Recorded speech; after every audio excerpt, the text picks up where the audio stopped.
Hey guys, welcome back to my channel. In today's video, we're going to tackle a common issue that many Windows 10 and 11 users face: the Epic Games Launcher not opening. If you've clicked on it and nothing happens, you're in the right place. I'll guide you through the steps to fix this problem. So let's dive in.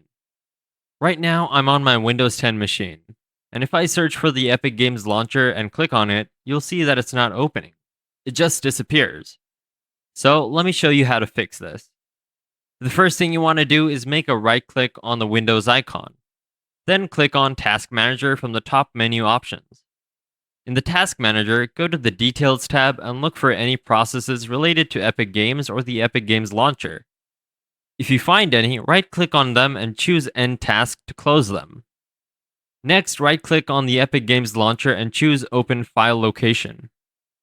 Right click on the Epic Games Launcher icon, go to Properties, then click on the Compatibility tab.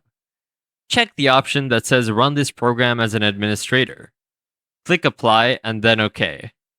And there you have it. We've tackled the Epic Games Launcher not opening issue on Windows 10 or 11. Now, when you open the launcher, it should work smoothly. If you found this solution helpful, don't forget to give it a thumbs up, subscribe for more content, and drop any questions in the comment section below. Thanks for watching.